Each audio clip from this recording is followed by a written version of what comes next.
video, I will be texturing watercolor painting with salt to show animals' fur, in particular the wool on these two sheep. The painting will basically consist of two stages. It will be very loose, free-flowing watercolor wash that I will texture with salt, like I said, and the second step will be adding a few details, and my plan is to use watercolor pencils for that, which always look good with watercolor but give me a little bit more control. I found the reference photo in the Facebook group Free Reference Photos for Artists. I will post it in my community tab along with the finished painting, so you can take a look at it and paint from it if you like.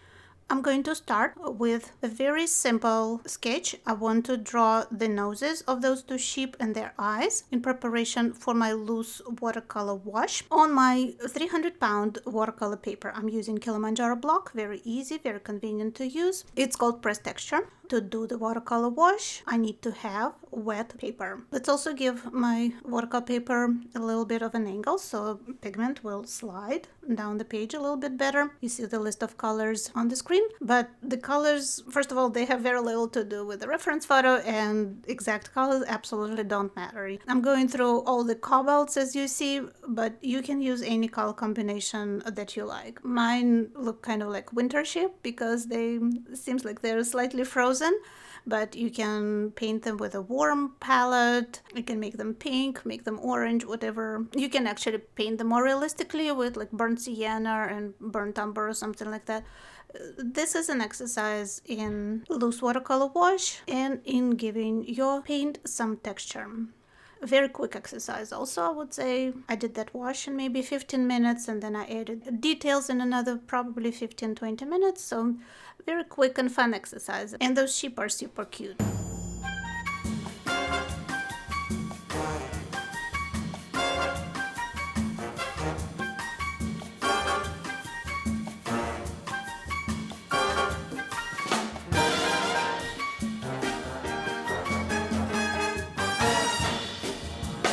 I was getting a few cauliflower blossoms on top there. I used a little too much water on my brush and it was pushing the pigment away.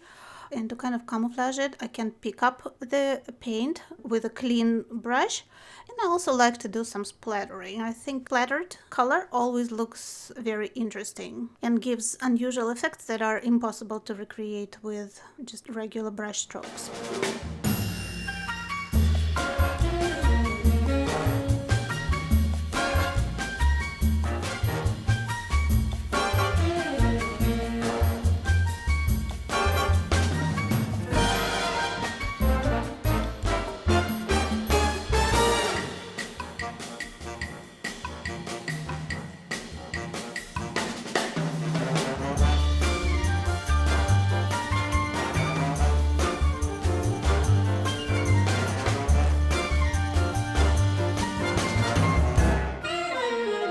Some splattering on the bottom as well. When painting these multicolored washes, they're a lot of fun to do. There are no rules, but the only advice that I have for this is to distribute your colors. You want that wash be more or less balanced. So you see how I distributed the purple and kind of surrounded it with blues and turquoise. Let's apply salt. The trick with salt is the texture will depend on how wet is the surface. My surface is not super wet. I have some paint, but it's already soaked into the paper fibers. So I'm getting very slight texture. So I'm going to add some more wet paint and then put salt immediately on that wet paint. When the paint is very wet, the salt floats and creates more pronounced texture. So I want to have both.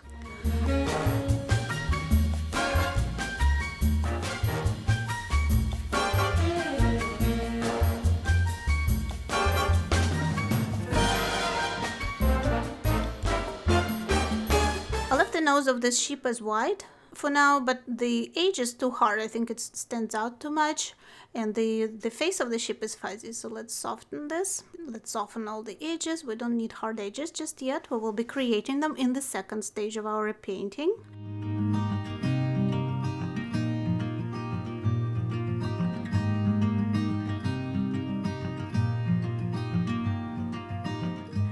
A little bit of shadow on the sheep's face there. I can mark the nose very slightly with paint just not to lose my spot, but I will be adding some more details in just a second. So the eyes are going to be somewhere here, and I can see the ears somewhere. They're kind of almost hidden by all the wool. And the second sheep, the nose will be here and the eye will be here. I like to mark those details with a brush first because it's easier to lift watercolor if I make a mistake, and if I start painting them really dark right away, they might end up in the wrong place and it will be harder to make corrections. Now let's lift some paint to create lighter areas on the faces of those sheep. We see that around the eyes and the tops of the noses and the muzzle, it's all very light. So clean water on a clean brush, and I can lift a couple of areas to make them lighter. My salt on the bottom didn't quite work out, but that cobalt purple Winsor Newton pigment that I use is very, very granulating. So I got some texture that resembles sheep's wool thanks to watercolor's granulation. And on top, I can see already texture forming from the salt. Here you see it a lot better. This is after the background dried. I am ready to add just a few details to kind of find my sheep and that cloud of different colors, and my sketch should be ready. I'm using Derwent Inktense pencils. These are water-soluble pencils, very similar to watercolor pencils. The colors are more intense. And I will be using some water on top of them after I draw my details to soften them and to blend them with watercolors. They worked great with watercolor washes.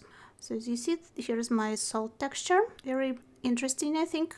Kind of unusual effect. Looks very much like watercolor. And let's draw the sheep's noses. I'm using only 3 colors. This is deep indigo, also have deep purple and bright blue. And again, the colors don't exactly matter. They just need to work with whatever watercolor palette you selected for the painting. So I have blues and purples, so I'm using blue and purple pencils.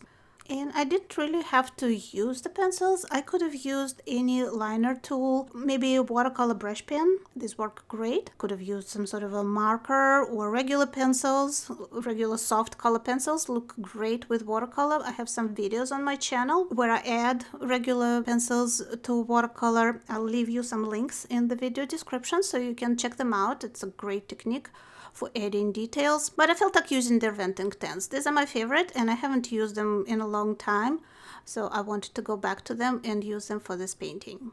I could have also done this with just watercolor.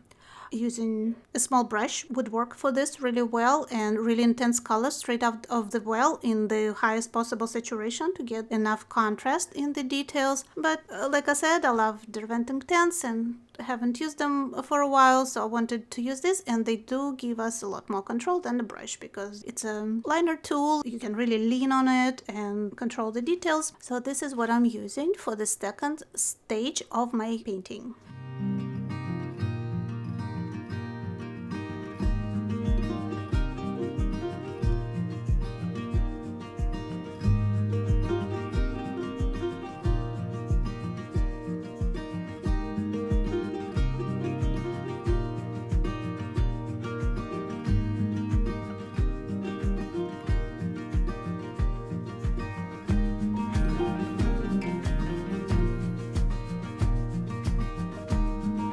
Now let's activate the magic of those Inktense pencils. I'm using a small brush with just clean water to make them brighter, and also to blend them a little bit with my background wash and make the faces of the sheep appear from that cloud of different colors. Important not to sweep the brush along, but to kind of move it in jigsaw motion, I should say, I guess, because that also helps us to create the texture of the fur. If you look at the chin of that sheep, it's not a straight line, right? It's fuzzy. So that's what we are trying to recreate with our brush motions. And if I do too much somewhere, I would do the same thing I did with watercolor, clean brush with clean water and just lift excess pencil. And you can even blot it with a paper towel to get the intensity and the shape that you need for your sketch.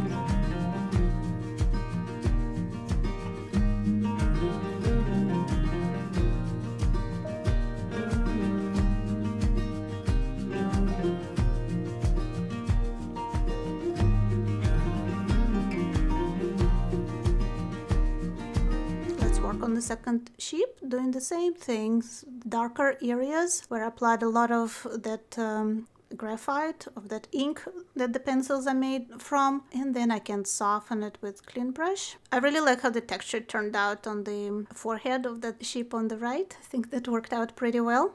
Let me know in comments what you think about this technique. If you think texturing with salt is something that's useful for painting animals, for painting fur and sheep's wool in this case. And also what's your opinion on using color pencils with watercolor, in particular watercolor pencils. Do you like that technique? Do you think it's suitable for animal portraits?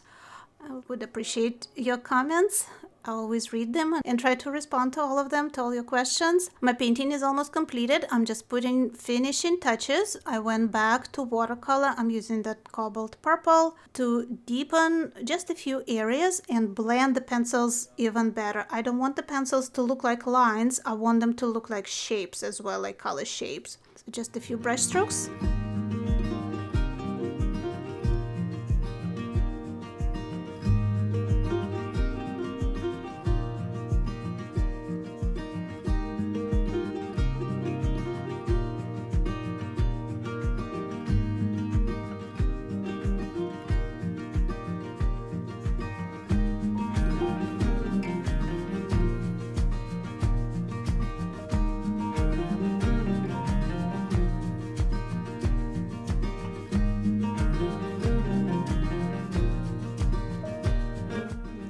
Sign the artwork. The noses of the sheep, too much pigment got washed away when I was softening, so I can really quickly restate that area with the pencil again. And my painting is finished. Here are a couple of sheep loosely painted with watercolor, using salt for texturing and Derwent Inktense for details. I hope you enjoyed this video. Thank you so much for watching it, and I will see you in the next one here on Tammy Rob Studios channel. Help other artists to see this video by liking or sharing it. To see future videos, subscribe and click the bell button to be notified when they're published. Thanks again and stay creative!